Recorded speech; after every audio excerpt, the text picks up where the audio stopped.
There have been plenty of questions about the futures of many people within the Baltimore Ravens organization, players, coaches, and everybody else. And there was some new insight about potential moves that could either happen via roster or even on the coaching staff. We talk about that and so much more coming up on Locked On Ravens.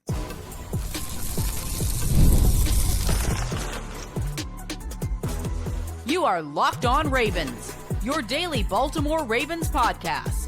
Part of the Locked On Podcast Network, your team every day.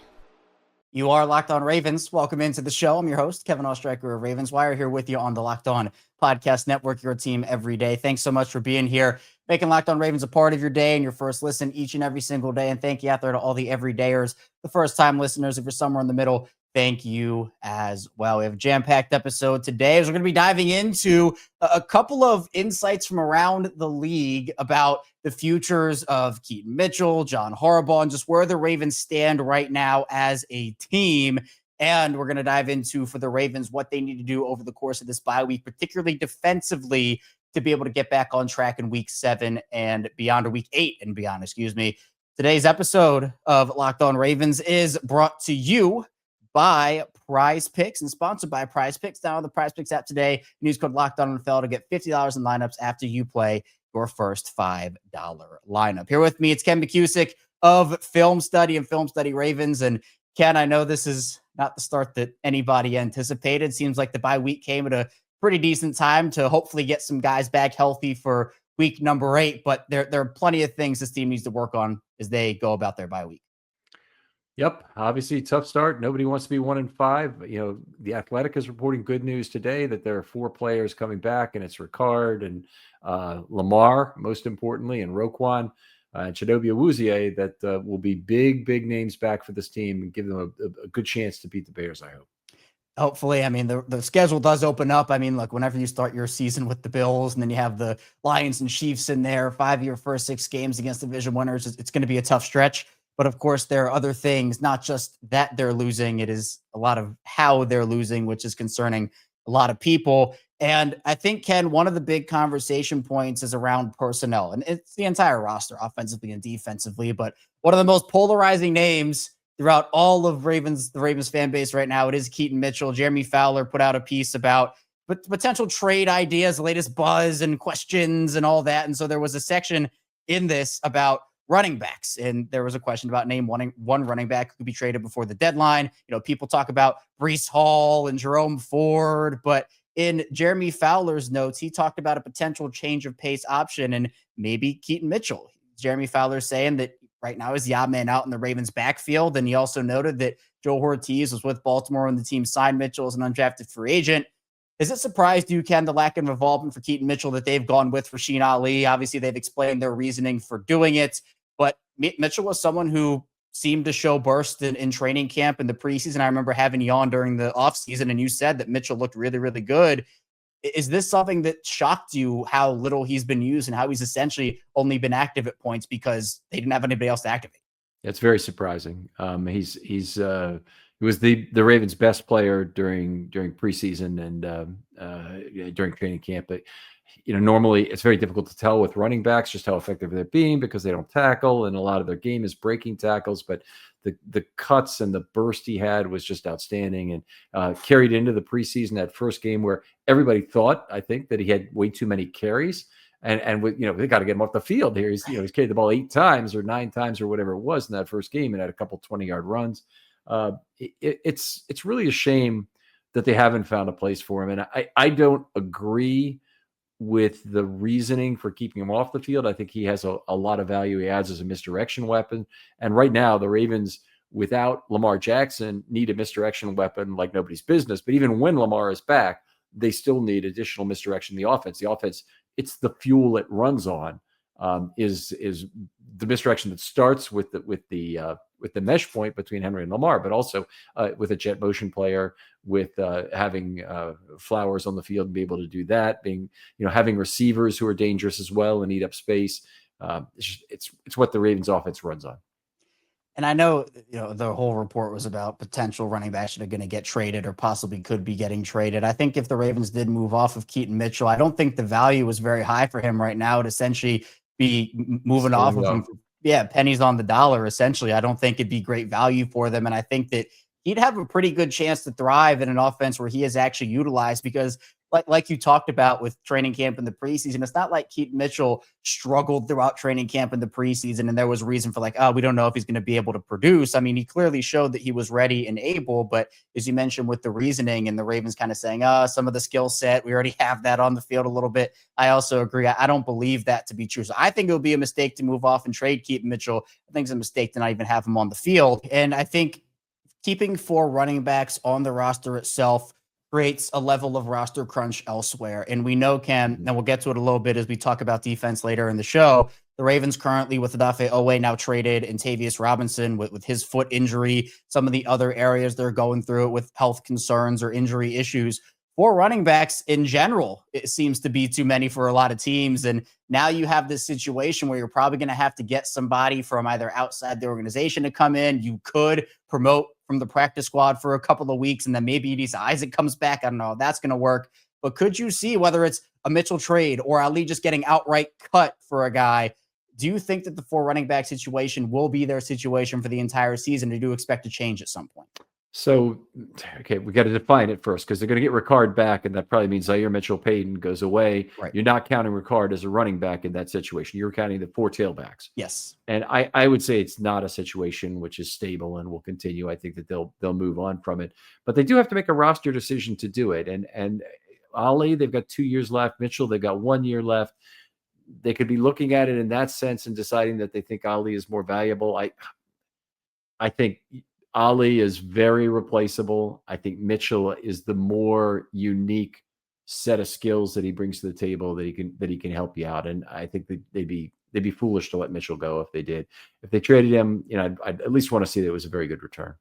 Yeah, and I just don't think you're getting that right now with how little he's played and his value being as low as it is. So I think it's a lose-lose for the Ravens if they do make that move, but we'll kind of see how it unfolds. But Ken, this is the second best rushing offense still in the league in terms of yards per attempt. I know, the Texans gave him some trouble, and a lot of that I think has to do with the offensive line and how they've performed and played this season. The guard spots have been sore spots for them. Ronnie Stanley's been in and out of the lineup in games recently. Roger Rosengarten seems to have regressed, and it's been tough all around. So when you look at this offensive line, and I say it all the time, you can be Lamar Jackson, you can be Derrick Henry and some of the best players in the world, but if you don't have good blocking in front of you, there's really not a lot you can do on most plays.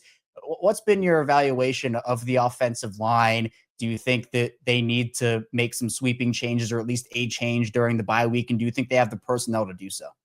I don't think they have the personnel to do so. And in a sense, one of the changes has already kind of been made. Ronnie Stanley, who's been awful in aggregate for the season now, and has been truly terrible the last 2 games he's tried to play versus, I guess it was against Kansas City and against LA, and he sat out the Houston game.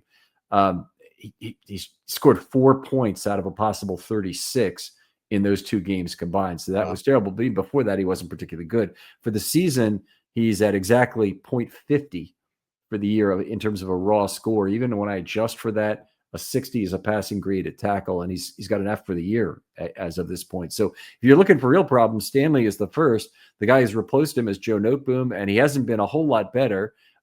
His score for the year is 0.54. So, and with an adjustment, he might be getting up very close to 60, but he's right on the replace. He's a replacement level tackle. That's exactly the level I would expect out of that. On the other side, Roger Rosengarten has been better, but he's taken a step back from where he was last year. Some of that is a function of the amount of help he's gotten on that side. But he's had a couple good games. He's actually really had 3 good games, 2 bad ones, and 1 is kind of in the middle. That actually is not terrible. A solid C year so far for Rosengarten. It's just a little bit down from where he was last year. Moving to center, I mean, the hidden terrible year is Linderbaum right now, and he's having an awful year. Terrible pass blocking year, worst of his career. It's not close. He's if you like PFF, he's next to last in pass blocking grade. But the thing you need to avoid going to is combined grades for PFF. Just look at the pass blocking, run blocking separately. He's at the top of the heap in run blocking. He's at the bottom of the heap in pass blocking. When you combine the two, the pass blocking is more important. Doesn't matter what position you play on the offensive line, the pass blocking is more important. And he's really should be pretty bad on a combined level The way I've scored him this year by grades by game: C, D minus, B, C, D plus, F. That's certainly not the all-pro level that we had come to expect from a Linderbaum. And it's honestly, it's put his value, it's reduced his value for his next contract. And I don't think there's any more jeopardy the Ravens would sign him to a Creed Humphrey level deal. There probably was not before, but now it's a question of where exactly does he fit in on the scale, and whether or not the Ravens and he can agree on a price. I think he's actually the least likely of the big three, including Travis Jones and Linder and likely as well to be re-signed.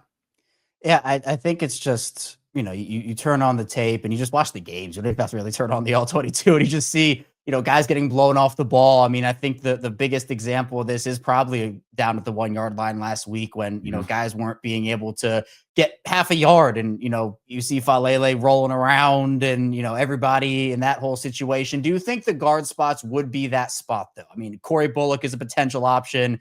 Ben Cleveland, I don't think he's ever playing for this team considering he's in the doghouse all the time, but he might be a better option at this point. I mean, I agree with you. I don't think they have the personnel because, one, everybody needs offensive linemen and nobody wants to give them up at this point in the season because everybody needs them. But I wish they had brought in a little more competition in the offseason for those two spots. It felt like they had kind of given them away.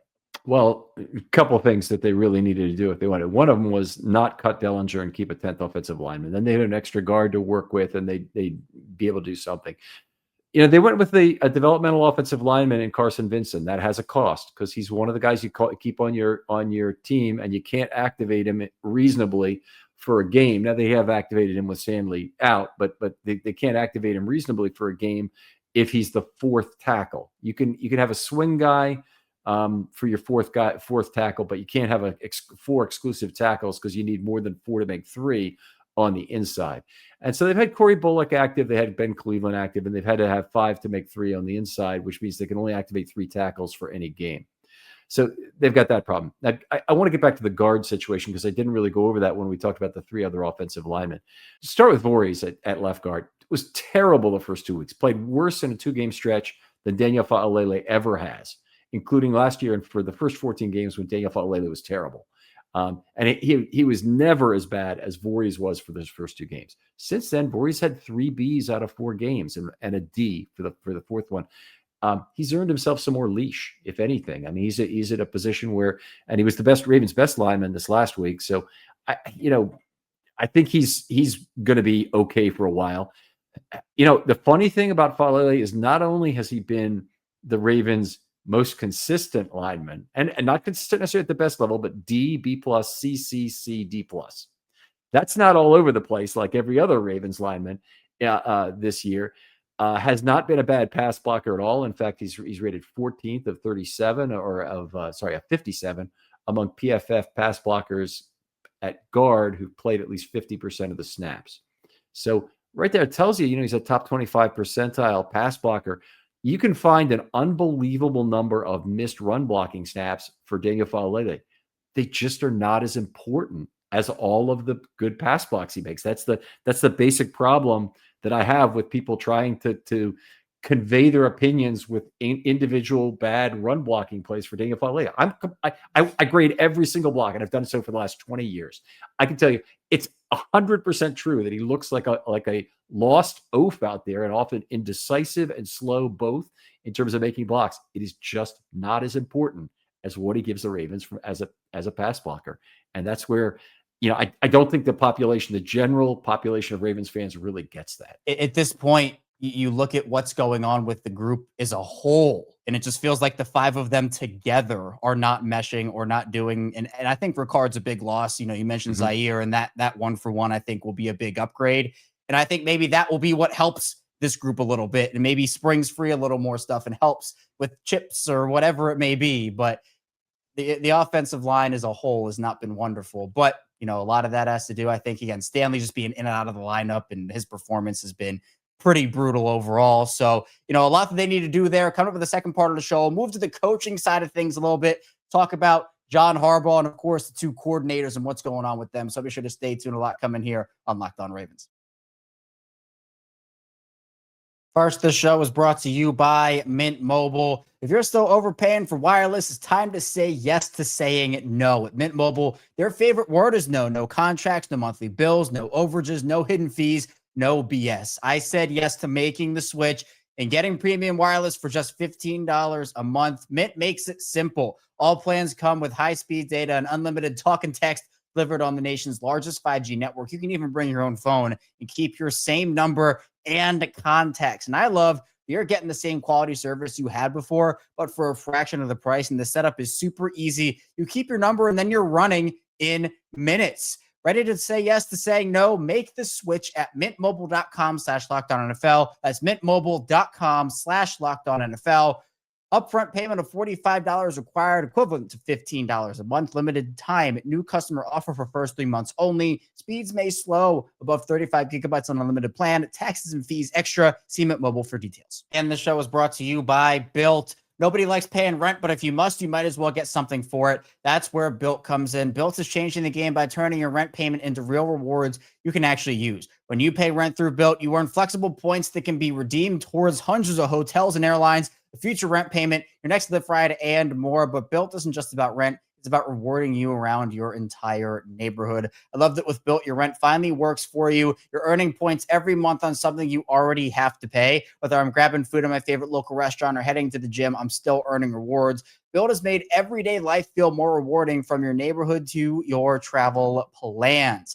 Turn your rent into rewards and start earning points around your neighborhood by going to joinbuilt.com/LockedOnNFL. That's joinbilt.com/LockedOnNFL. Make sure to use that link so they know we sent you. Back on Locked On Ravens, Kevin Oestreicher and Ken McKusick still talking Ravens football with you here on this Thursday edition of the show. Ravens in their bye week at 1-5. They need to get it going after the bye week, week number 8 and beyond. And I think, Ken, a lot of it starts with the coaching up top. You know, player execution is one thing, and certainly we know that has an impact, but this is a team sport, and coaches, they are a part of the team here. John Harbaugh has been under a lot of fire for the team's performance, and kind of reflecting back on him in the report of the trades and the latest buzz around the league.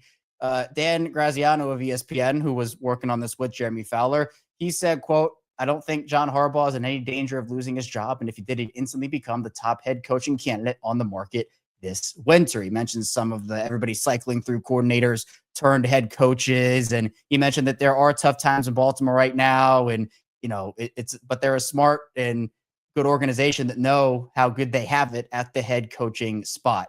Now, I've been talking about this on my show, and Ken, I'm sure you've been talking about on yours. John Harbaugh, the Ravens just don't, it wouldn't be a Ravens thing to do to fire him during the season. And if it did happen, we talked about it before we got on here and hit record, that probably would have already happened at this point if they were actually going to make that move. Yeah.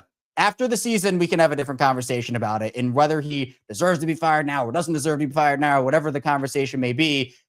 It's just not what the Ravens do. So, I mean, what's your opinion been on Harbaugh this season? Does a lot of this fall back on him, or do you think it's more as coordinators, or is it honestly more player execution for you? I mean, it's player execution in the sense that the whole roster's been hurt. I mean, they've never won games with Lamar before. Why would people think they'd win Lamar with a more injured team than, you know, the backup quarterbacks have ever had supporting them? It's a awful situation. And anyone who's been a Ravens fan for a long time knows every once in a while you completely lose a season to injuries. It's happened 5 times now in the last 21 years. 2005, 2007, 2015, 2021, and 2025. They were all lost seasons. And there's no accounting for them. I don't think there's any amount of coaching. And the last time it was all Steve Saunders' fault. The time before that, you know, it was probably somebody else's fault. 2005, 2007, it was Billick's fault. All I can say is these things happen, and you have to just allow for them to happen from time to time. They give you some opportunity in terms of a draft pick. You know, they got Ronnie Stanley after such a year. In 2008, they got Joe Flacco after a couple trade downs. In 2006, they got Haloti Ngata because they were able to trade up a spot after the bad year. What happened in 22? I have to think about it. They had great draft. That was Hamilton. Yeah, Hamilton, you're right, Hamilton. And it's a great draft overall, too, from top to bottom. So, it's not like these things don't provide an opportunity. The Ravens probably have a little more draft capital at the very least this next year. At the best they're going to be, I think, is a bottom end of the playoffs team. Now, obviously, if they have success in the playoffs this year, then they could draft later. Yeah. But this is the kind of year. It was the wrong year to move all in. Just you happen to be cooled on what was happening. So poker term is a cooler. Somebody else had a better hand, and you bet your full house against the other guy's 4 of a kind, and every once in a while that's going to happen. Just a bad year, and I'm glad, it's really good in a sense that they didn't do something stupid like go after Micah Parsons and truly trade away the franchise's future, a couple first-round picks and a huge contract that would come due at the same time Lamar's contract is due. I mean, it just would have been miserable had they made a move like that. Do you think that the injuries maybe have given John Harbaugh another year potentially? Like if they miss the playoffs this season, or if they're another wild card exit and, everyone's talking about, well, look, they didn't do it again and now Harbaugh's gone. Do you think that the injury situation could have maybe given John Harbaugh an extra year where the Ravens say, hey, let's see you try to do it with a healthy roster again? Okay, so let's talk about the 2 big excuses. The first is that they make the playoffs, but they lose in the playoffs. I mean, just right in the same division, you've got Mike Tomlin, who hasn't won a playoff game in an eon. It's been 10 years. I think it's 2016, I guess 9 years. It's been a while since he won a playoff game. And there is an enormous anti-Tomlin contingent out there right now. But the Steelers right now are 4-1, and those people have crawled back into their holes and are keeping quiet until the postseason, when if the Steelers lose their first game, they'll come out in droves again. And right now, it is full moon for John Harbaugh haters right now. They are absolutely going rabidly wild at this moment, picking every freaking thing they hate, replaying every press conference, getting every meme they can. I'm so tired of it. I mean, the guy's he's been one of the best coaches in the league for a long time. But if you talk about the twin excuses, the first is losing in the playoffs. If they come back and made the playoffs this year, Harbaugh is clearly going to have a substantial role in that. If they don't, I think it's actually unlikely that it will be his fault. I think it will be a matter of the injuries already. But I'm not giving him a free pass on that. If he blows it, if week 17 the Ravens blow a football game, that it's the difference between them making the playoffs and not. He's got to at least take the responsibility for that. The way you say that if they had a game like the Colts loss. Last year, 23, forget which year it was, but they lost the game in week 3 when Zay Flowers fair caught I think it was a free kick after. Yeah, that was him as a rookie. So 2 years ago, I think was the Colts 23. One. Yeah. There's so much conversation about it, and it's not just Harbaugh; it's also Harbaugh's coordinator. So coming up, Ken and I were going to talk about what's going on with Zach Orr and Todd Monken, as well as dive into the defense a little bit, because looking at Zach Orr, that game in week 6 might have saved his job for a little bit. So be sure to stay tuned. Plenty coming your way on Locked On Ravens. First, the show is brought to you by Mazda.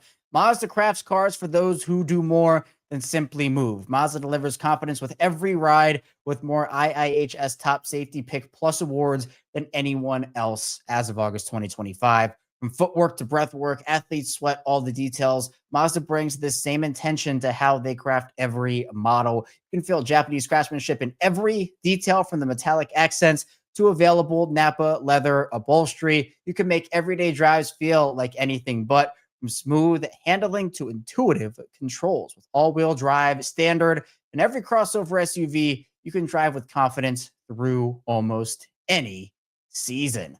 Like our players, we sweat every detail, because when you make every move count, impossible becomes irrelevant. Mazda, move and be moved. Back here on Locked On Ravens with Ken McKusick. I am Kevin Ostreicher, still talking Ravens here. And Ken, we talked about John Harbaugh and his status and the latest on him. But of course, there's not just heat on John Harbaugh. There are also heat on his coordinators with Todd Monken and Zach Orr. Obviously, Todd Monken got up on the podium earlier this week, and, he always takes responsibility. He said he was second guessing himself on some of those play calls at the goal line and what he was going through there. Zach Orr is someone who you described to me on your show. You said Zach Orr is kind of in 4th and 8 here heading into this week 6 game against the Rams, and the Ravens defense was improved in those areas. What have been your thoughts so far on those two? And could you see a coordinator change at some point, either this season or in the offseason, if Harbaugh does end up staying on board past this year? Okay, a lot to unpack there, but let me start with Monken at the goal line, because I think there was evidence that you could see very, very clearly that the Los Angeles Rams had just played the Philadelphia Eagles and completely understood the tush-push concept and how to try and stop it. They were more crowded at the line of scrimmage than I've ever seen any team defensively, ever. Take a look at those plays and try and see how the Ravens thought they could jam the ball down their throats. That might have worked. They might have gotten off. They might have used a cadence that was perfect and they couldn't pick up on. But part of the reason the Eagles are successful with it is they cheat. They've got guys lined up in the neutral zone as they go, and the Ravens just aren't doing the same thing. They're staggered and properly lined up on those plays.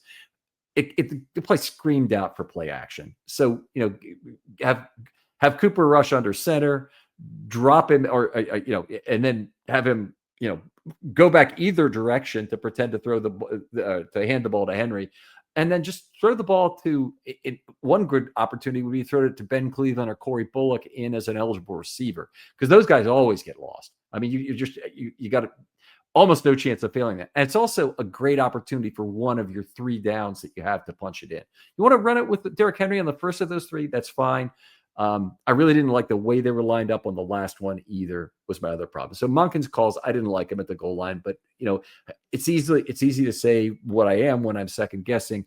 I just really, the crowding at the line of scrimmage was something that was observable, and particularly from where Monken's post was very observable what the Rams were trying to do there. And it demanded a counter call of some sort. I want to switch over to the defensive changes, but did you want to respond to that first? No. I mean, yeah, for Monken, I just think that even if it was one Andrews sneak and then you go and you do play action on third, I think that I would have, because you got 3 with Henry on first down to get down to the inch line, essentially. If you want to try to power that ball in one time, go crowd at the line, then I'm fine with that. But then to do it again, I think was where I think that you're essentially telegraphing it a little bit. And I think you could have caught him off guard, because like you said, they were kind of probably really worried about, man, we really have to get here. And they would have been charged up running everybody in there. And I think, a Ben Cleveland touchdown would have been really cool. But I know that defensively, they allowed 37 or more points, and 4 of their first 5 games was atrocious. And then I thought that honestly early on, Ken, I thought they were doing a good job of keeping the Rams in 2nd and long and 3rd and long situations. It kind of got a little worse as the game went on. Obviously, we saw the John Jenkins strip sack, which was a turnover. And, finally they forced a turnover. But there were some other changes there. And I know that, for a lot of people, Zach Orr, all right, if they lose this game, boom, he's gone. But it feels like, based off what John Harbaugh has said, and they're not making a change, apparently, that game might have saved his job. And it might be due to some of the changes that were made. Just like with Harbaugh, it would have happened already if it was going to happen. So nothing's happening before the Bears game. I don't believe anything's probably going to happen to Harbaugh for the whole season. For Orr, I think it would take more than what's happened so far. And here's the big thing with Orr. There are 3 big changes that occurred on defense. Now, we don't know what the origin of these changes are, but the proper thing to do is to attribute them to Zach Orr, since he's having to take the blame for anything that happens. The 3 big changes of this. One is they made a move, got a safety, sorely lacking, by the way. The number of safety has been totally inadequate to run the kind of schemes they want to run this year. But they went out and they got Alohi Gilman and put him in the back end. Alohi Gilman played okay, but he wasn't the big factor. The big factor was moving Kyle Hamilton back to slot corner. He played every single snap at nickel. So they didn't run any standard nickel. I think that's probably the first game in years that's happened, maybe ever in Ravens history. They never run a single snap of standard nickel. Extremely unusual is all I can say about it. In the past when they've had usually a light nickel that they'll toss in there, and it was Mollett at one time. It's been Tavon, not Tavon Young, but anyway, they've had other light nickel guys that they put in there. That was change number 1. Number 2, huge one. They had Wiggins travel and follow Devontae Adams in this game. Now, they had done that some with Nico Collins the week before. Apparently, Wiggins asked for it. Yep. Anything you can do to magnify Wiggins, first of all, in the passing game is valuable. He didn't have a great game this week, by the way, even though Adams had a particularly bad game. Most of it was Adams dropping the ball and Stafford overthrowing Adams in the back of the end zone in consecutive plays. But anyway, I think a really positive change. When you have Wiggins trail a guy who is typically the X receiver, you're covering the space budgets on both sides of the field. So he goes over to that X receiver and he covers him and takes away the great route running and hopefully makes it a little bit more difficult to throw to that receiver. He certainly did a pretty good job of that against Adams, even though he wasn't perfect by any stretch in this game, had a big pass interference penalty. You go to the other side of the field, you have Hamilton now taking away the strong side of the football field with his horizontal defense that he plays from that slot corner position. You can't bubble screen to that side, not effectively. It's a stupid and unnecessary risk to do so. Your tight end on that side is probably less valuable. When he's in a zone, he represents as a hulking presence that other quarterbacks have to throw over a lot of times. So he makes up and down throws a lot more difficult. He just brings a lot to that specific role that makes him the ace of trumps when he's playing slot corner, where he's only the queen of hearts or another high card when he's playing on the back end. So I love that change as number 2. And number 3, the big one is Nnamdi Madubuike is gone. They do not have another alternative for a high-value 3-tech pass rusher who can play anything more than a situational role. And Aeneas Peoples can play a situational role, wasn't even active this last week, which meant the Ravens leaned into run defense that featured 2 heavies on most downs. So they had a combination of 2 of their 3 nose tackles playing 1 and 3. Something actually I've been asking for the last few years, and they haven't done. Like I thought that having Travis Jones and Michael Pierce on the field at the same time would be a wonderful thing. They never did it. Maybe one snap or something. So anyway, it was great to see them do that, and it really they got some value out of Okoye because of it. I thought Brent Urban played well. I mean, one of the questions they have with the Tavius Robinson injury is how do they deal with the outside linebacker shortage now? Because he was a huge number of the snaps. But Brent Urban, I think, could end up being the next big change for the Ravens, and they might just have to move him to outside linebacker. It won't be a coverage responsibility. It'll be a strict line of scrimmage, early downs, control the edge kind of position they ask him to play. But if you're not going to get pass rush from the position, you might as well go ahead and ask a player like Urban, who controls space extremely well, to do that role.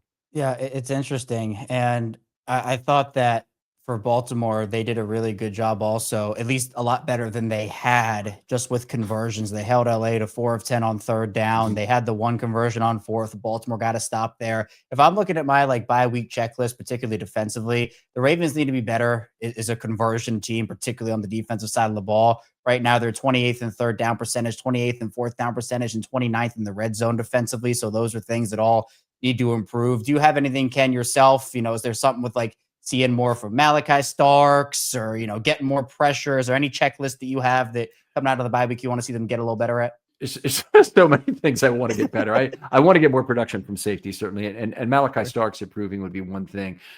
Mike Green is getting too much of a trial by fire, and he's going to get even more snaps in the absence of Robinson. So that's a problem. But they've got to find a way to hopefully get more out of him in terms of pressure, which might actually have to be less snaps. And that's just not going to be easy to organize. David Ojabo is going to have to pick up snaps from this and not completely fumble the ball. He's been a guy the Ravens have been very reticent to use. They had him in when he came back and was only the 4th outside linebacker. They had him in for 6 snaps. Then I think it was 18 the week after that. So it's not like they really are considering David Ojabo in their plans. And he's a guy who, in doing the roster analysis on the defense this week is purely in the transitional category for me. He'll be out as soon as the year is over. I don't see a way he's back with the Ravens. But I mean, if you're looking at the various things that need to improve, it's a lot of things on that Ravens defense. Yeah, I think we'd be here for another hour if we were going to go through every single thing on that checklist. So a good little Spark Notes version there. But again, the Ravens, they're 1-5. Need to go on a run here. The record that got into the playoffs that was the worst last year was 10-7. So you want to go there. You're looking at 9-2 over your last 11 games, and you got to go on a little run here. So we'll see how it all unfolds. But Ken, I appreciate you. Thanks for hopping on the show with me. Before I get you out of here, please tell people where they can find you, what you're working on, and where people can find your work. All right. Well, great. Thanks, Kevin. Always a pleasure to come on the show with you. And I appreciate the reciprocal arrangements we have in terms of you coming on mine as well. Absolutely. at Film Study Ravens on Twitter. The website is filmstudybaltimore.com. Please go there. There's articles every week on the offense and the offensive line scoring, basically, and the defense. They go into great detail with block by block scoring of the offensive linemen in particular, if you're looking for that, and my reasoning for what's going on there. The other thing we're just putting out this week, and it'll be out next Monday and Tuesday, so that'll be, I think, the 20th and the 21st, are the defensive and offensive roster reviews of the bye week, splitting the roster into 5 categories: the young producers, the developmental veterans playing for market value, the veteran cap value concerns, and the transitional players. Done with Brian McFarland. I think the thing has wide-ranging concerns, and I think a lot of Ravens fans now are in roster concern mode as opposed to win right now, want to know about how the offense and defense performed last week mode. Yeah, definitely. I mean, there's a lot they can do with this roster, a lot of holes they can fill, and a lot of holes they brought upon themselves. So be sure you check out Ken and all of his work. Links will be in the description down below. Ken, I appreciate you again. Thanks so much. And thank you to everybody who watched and listened to Locked On Ravens today. Coming up tomorrow, of course, we'll be back here rounding out the week with more daily Ravens coverage. So be sure to stay tuned. I'll see you right back here soon on Locked On Ravens.